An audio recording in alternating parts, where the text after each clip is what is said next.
तिथे वास्तव्यास असलेल्या महान ऋषी भारद्वाज, राम, सीता आणि लक्ष्मण गंगा आणि यमुनेच्या संगमावर येऊन पोहोचले. तिथे वास्तव्यास असलेल्या महान ऋषी भारद्वाज यांना भेटण्याच्या इच्छेने राम त्यांच्या आश्रमाजवळ पोहोचले. भारद्वाजांनी राम, सीता, लक्ष्मण यांचं सुंदर आदरातिथ्य केलं आणि तिथेच 14 वर्ष आश्रमात शांतपणे व्यतीत करायला सांगितलं. मात्र किंचित हसत रामानं त्यांना निर्जन ठिकाण सुचवण्याची विनंती केली.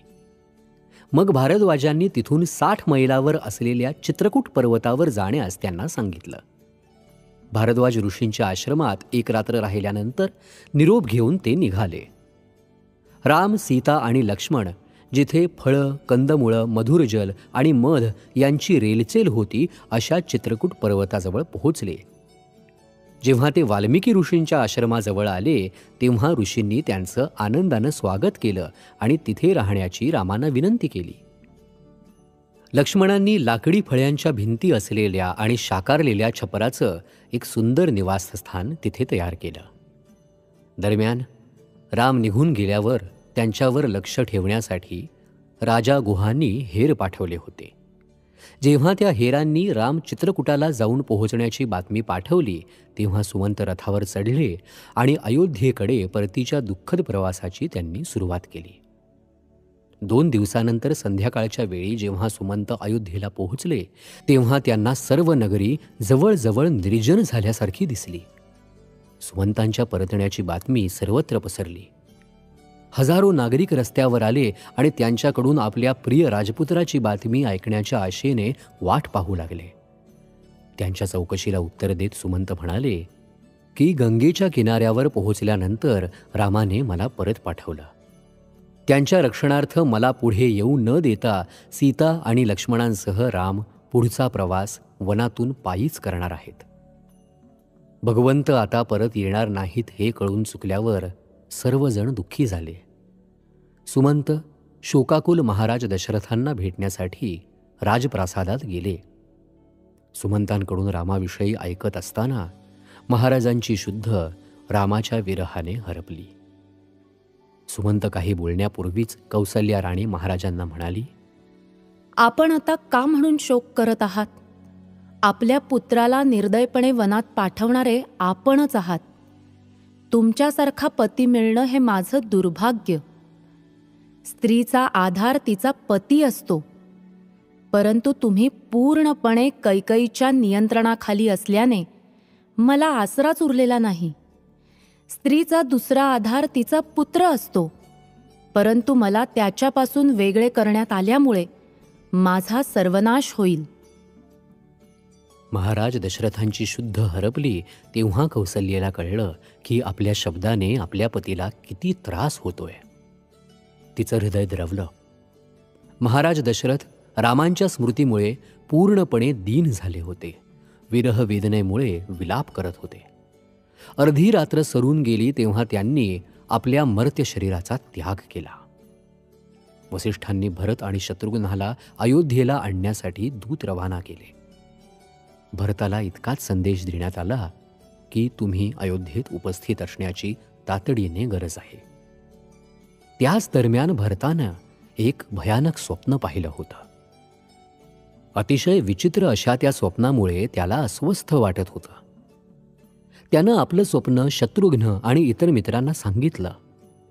या स्वप्नातून काहीतरी वाईट घडणारे याचा संकेत मिळतोय असं त्याला वाटत होतं. अयोध्येच्या दूतांनी त्याच वेळी त्याच्या दारांना प्रवेश केला आणि त्याला अयोध्येला परत बोलवलंय आणि आपली उपस्थिती आवश्यक आहे असा निरोप दिला. शत्रुघ्नाबरोबर भरत रथावर आरूढ झाला आणि विविध प्रदेश त्वरेने पार करत अयोध्येच्या सीमेवर येऊन ते दोघे पोहोचले. काही अंतरावरूनच भरताच्या लक्षात आलं की नगरी नेहमीसारखी आनंदी दिसत नाहीये. त्यांनी जेव्हा राजधानीत प्रवेश केला तेव्हा त्यांना दुःखी चेहरे दिसले. भरत आपल्या आईच्या प्रासादात गेले. दीर्घ काळाने भेटलेल्या पुत्राला पाहून कैकई हर्षभरीत झाली. भरताने तिला नमस्कार केला. तिने आपल्या माहेरच्या मंडळींचं कुशल विचारलं. त्यावर भरताने, वसिष्ठांच्या बोलावण्यामुळे मी तातडीने माघारी आलोय. माझे तात कसे आहेत? ते मला त्यांच्या दालनात कसे दिसले नाहीत असा प्रश्न विचारला. यावर कैकेयीने महाराजांकडे आपण मागितलेल्या वरांची, राम लक्ष्मण सीता यांच्या वनवासाची आणि महाराजांच्या मृत्यूची माहिती भरताला दिली. हे ऐकून भरत रागाने अत्यंत संतप्त झाला. हे दुष्ट स्त्री, तू संपूर्ण विश्वाचा विध्वंस करायला निघालीयस. तू माझ्या पित्याला मारलंस, माझ्या प्राणांपेक्षा प्रिय असलेल्या रामाला वनवासात पाठवलंस. तुझ्याकडून विशेषतः अशा प्रसंगी मी राजसिंहासनाचा स्वीकार करेन असं तुला वाटलंच कसं? तू माझी माता नव्हेस, तू माझी सर्वात मोठी वैरीण आहेस. भरत मग कौसल्याच्या महालात गेला. तिला नमस्कार करून रडत म्हणाला, माझ्या आईने केलेल्या कारस्थानाची मला खरोखर माहिती नव्हती. तिने केलेल्या या अनर्थाबद्दल तू मला क्षमा कर. पिताश्रींचा अंत्यविधी होताच मी स्वतः रामाकडे जाईन आणि त्याला अयोध्येस आणून त्यालाच राज्याभिषेक करेन. कौसल्या, वसिष्ठ मुनी, त्याचप्रमाणे मंत्री यांनी भरताला 14 वर्ष वनवास भोगल्याशिवाय श्रीराम परतणार नाही, तेव्हा तू सध्या राज्याभिषेक करून घे. 14 वर्षानंतर श्रीराम परतल्यानंतर हे राज्य त्यांच्या अधीन कर, असा उपदेश केला. पण भरताला तो पटला नाही. अखेर राजा दशरथाचे सर्व अंत्यसंस्कार पूर्ण होताच रथ, हत्ती, पालख्या, सशस्त्र सैनिक, तिन्ही माता, वसिष्ठ मुनी, शत्रुघ्न, अयोध्येतील काही प्रतिष्ठित गृहस्थ यांच्यासह भरत श्रीरामाला परत आणण्यासाठी अयोध्येहून निघाला. पुढे राजा गुहाला आपल्यात सामील करून त्यांनी गंगा पार केली. वाटेत भारद्वाज मुनींची भेट घेतली आणि मग तो चित्रकूटाच्या वाटेला लागला. गेले 3 महिने चित्रकूटावर वास्तव्य करत असलेले राम एका टेकडीच्या पायथ्याशी असलेल्या मोठ्या खडकावर सीतेसह बसून होते. ऋषीमुनी ज्यावर निर्वाह करतात त्या विविध कंदमुळांचं वर्णन ते सीतेला सांगत होते आणि तिथे विपुल प्रमाणात आढळणारे निरनिराळे वृक्ष, फुलं, जंगली श्वापद याकडे निर्देश करत होते. राम नेहमी सीतेला प्रसन्न ठेवण्याचा आणि वनवासातल्या दुःखांपासून तिचं मन दुसरीकडे वळवण्याचा प्रयत्न करत असत. त्याचवेळी दूरवरून येणाऱ्या भरताच्या सैन्यामुळे उडत असलेली धूळ रामांना दिसली. रथांच्या चाकांच्या, घोड्यांच्या टापांच्या आवाजामुळे उत्पन्न झालेल्या ध्वनीने, उडणाऱ्या धुळीने त्या पर्वतातले पशुपक्षी भयभीत झाले आणि इतस्ततः धावू उडू लागले. या कोलाहलाचं कारण पटकन शोधून काढ, असं रामांनी सांगितल्यानंतर लक्ष्मण शेजारच्या वृक्षाच्या शेंड्यावर चढला आणि धुळीच्या लोटांच्या दिशेने बघू लागला. रथावरचे ध्वज बघून लक्ष्मणाने आपल्या भावाचं सैन्य असल्याचं ओळखलं. त्यांनी रामांना सांगितलं की तो भरत आहे, तो नक्कीच आपला वध करायला येतोय. म्हणजे कोणत्याही वैमनस्याशिवाय एकछत्री राज्य तो उपभोगू शकेल. आपण तत्काळ युद्ध करायला सज्ज राहिलं पाहिजे. लक्ष्मणाच्या क्रोधाला आवर घालत राम म्हणाले, भरत मला भेटण्यासाठी अतिशय उत्सुकतेने येतोय. तो चांगल्या हेतूनच भेटायला येत असावा. रामांनी समजूत काढल्यानंतर लक्ष्मण शांत झाला. चित्रकूटाच्या बऱ्याच जवळ येताच एका ठिकाणच्या गर्द झाडीतून आकाशाकडे धूर जात असलेला भरताला दिसला. याच ठिकाणी श्रीरामाची कुटी असावी असा अंदाज करून त्याने आपल्या बरोबरच्या इतरांना तिथेच थांबायला सांगितलं आणि राजा गुहा, शत्रुघ्न आणि इतर अनेक जणांना सोबत घेऊन तो पुढे निघाला. भरताने पुढे पोहोचण्याची घाई केली. जेव्हा भरताला राम दिसले तेव्हा अश्रू भरलेल्या नयनांनी तो पुढे धावला. भरताने जटा बांधलेली पाहून श्रीरामांनी त्याला विचारलं की तू आता राजा झालेला असताना असा तापसी वेशात का आलायस? त्यांचा प्रश्न ऐकून भरत, शत्रुघ्न रडू लागले. वसिष्ठ मुनींनी पुढे येऊन दशरथाच्या मृत्यूची वार्ता त्यांना सांगितली. राम, लक्ष्मण आणि सीतेला खूप दुःख झालं. वसिष्ठ मुनींनी त्यांचं सांत्वन केलं. त्यानंतर 3ही माता राम, लक्ष्मण, सीता यांना भेटल्या. वसिष्ठ मुनी त्यांना सर्वांना घेऊन जवळ नदीच्या काठी गेले आणि राम लक्ष्मणाकरवी त्यांनी दिवंगत राजाला पिंड प्रदान केलं. एवढं झाल्यावर भरत श्रीरामाला अयोध्येत परत येऊन राज्य ताब्यात घेण्याची विनंती करू लागला. श्रीराम काही केल्या या गोष्टीला तयार होईनात.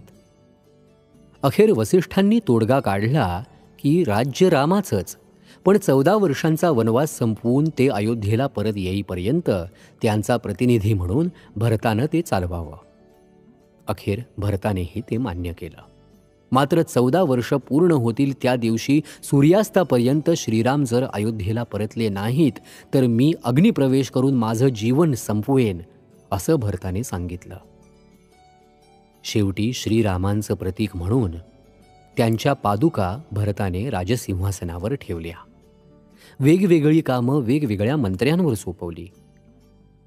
शत्रुघ्नावर 3 मातांची काळजी घेण्याची जबाबदारी टाकली आणि स्वतः थोड्या अंतरावर असलेल्या नंदीग्रामी जाऊन तापसी जीवनपद्धती स्वीकारून तो राज्यकारभार करू लागला. चित्रकूटास आलेले माता बंधू सर्वजण अयोध्येस परत गेले. मात्र काही ऋषी आपण चित्रकूटावरच राहणार असल्याचं सांगू लागले. त्यानंतर तिथे राहून रामांना अस्वस्थ वाटू लागलं. अयोध्येतील बऱ्याच जणांना आपण इथे आहोत हे कळल्यामुळे वारंवार ते तिथे येत राहतील, म्हणून ती जागा सोडून दक्षिणेकडे जाण्याचं त्यांनी ठरवलं. अशा तऱ्हेने राम, सीता आणि लक्ष्मणांनी चित्रकूट सोडलं आणि ते अत्री मुनींच्या आश्रमात पोहोचले. मुनींनी त्यांचं प्रेमानं स्वागत केलं. अत्री मुनी आणि त्यांची पत्नी अनुसूया यांना अतिशय आनंद झाला. अनुसूयेने सीतेच्या असीम पतिप्रेमाची अतिशय प्रशंसा केली आणि तिला सतीधर्माची महती सांगितली. वनवासात उपयुक्त असा कधीही न कोमेजणारा दैवी हार, दैवी वस्त्र, अलंकार, सर्व सौंदर्य प्रसाधनं जी अक्षय होती ती अनुसूयेनं आनंदाने सीतेला दिली. त्यानंतर अत्री आणि अनुसूया यांना नमस्कार करून त्या तिघांनी त्यांचा निरोप घेतला. चंद्राने काळ्या ढगांच्या गर्दीत शिरावं तसेच सीता लक्ष्मणासह रामाने घनदाट अरण्यात प्रवेश केला. ते चालत असताना एक प्रचंड आणि कुरूप राक्षस अचानक त्यांच्या पुढ्यात उभा ठाकला. विरध नावाचा कर्दनकाळ अवतरल्यासारखा भयानक असा तो राक्षस गर्जना करत पुढे झेपावला. सीतेला उचलून तो तिला पळवून नेऊ लागला. राम आणि लक्ष्मणाने त्याचे हात मोडून टाकले. त्या वेदना असह्य झाल्यानंतर राम लक्ष्मणांना सोडून तो जमिनीवर गडाबडा लोळू लागला. जमिनीवर पडल्यावर राम आणि लक्ष्मणाने त्याच्यावर मुष्टिप्रहार करायला सुरुवात केली. या राक्षसाचा युद्धात वध करता येणार नाही तेव्हा त्याला जिवंत गाडूया, त्यासाठी एक खड्डा खण, असं श्रीरामांनी लक्ष्मणाला सांगितलं. लक्ष्मण खड्डा खणत असताना विरध शुद्धीवर आला आणि रामांना म्हणाला, मी तुंबरू नावाचा गंधर्व आहे. मला राक्षस बनण्याचा शाप मिळालेला होता. या शापातून माझी सुटका होण्यासाठी मला कृपया या खड्ड्यात पुरा. त्यानंतर इथून पुढे शरभंग ऋषींना भेटायला जा. त्या राक्षसाला खड्ड्यात पुरून ते पुढच्या रस्त्याला लागले. पुढे ते शरभंग मुनींच्या आश्रमात गेले. शरभंग मुनींनी त्यांना सांगितलं की तुम्ही इकडे याल असं मला वाटत होतं. तुमचं दर्शन घडलं, माझं जीवन कृतार्थ झालं. देहत्याग करण्याची वेळ आता जवळ आली आहे. म्हणून मी नम्रपणे आपल्याला विनंती करतो की मला आपल्या उपस्थितीत हे करता यावं. असं म्हणून त्यांनी अग्निप्रवेश करून आपलं जीवन समाप्त केलं. नंतर वाटेत लागलेल्या आश्रमात राहणाऱ्या सुतीक्ष्ण मुनींचं दर्शन घेऊन ते अगस्त्य मुनींच्या आश्रमात गेले. मुनिवर्यांना श्रीरामाच्या दर्शनाने अत्यंत आनंद झाला. त्यांनी ऋषीमुनींचं रक्षण करण्यासाठी गोदावरी काठच्या पंचवटीत मुक्काम करण्याची विनंती राम लक्ष्मणांना केली आणि राक्षसांच्या संहारासाठी त्यांना अतिशय प्रभावी अशी काही अस्त्रशस्त्र देऊ केली. ती घेऊन अगस्त्य मुनींना वंदन करून सीता आणि लक्ष्मण यांच्यासह श्रीरामांनी निसर्गरम्य पंचवटी गाठली. पंचवटीच्या दिशेने प्रवास करत असताना राम, लक्ष्मण आणि सीतेला प्रचंड असा गिधाडांचा राजा जटायू भेटला. जटायूने रामांना तो त्यांच्या पित्याचा एक चांगला स्नेही असल्याबद्दल सांगितलं. तुमचा प्रामाणिक सेवक म्हणून माझा स्वीकार करावा, या अरण्यात अनेक भयंकर राक्षसांचा वास असल्याने जेव्हा तुम्ही आणि लक्ष्मण तुमची कुटी सोडून जाल तेव्हा मी सीतेचे रक्षण करीन, असंही त्यांना सांगितलं. जटायू त्यांच्या समवेत पंचवटीपर्यंत आला. मार्गावर पूर्ण वेळ त्याचं सगळीकडे बारीक लक्ष होतं. पुढे पंचवटीला आल्यावर तिथे लक्ष्मणाने एक सुंदर पर्णकुटी बांधली.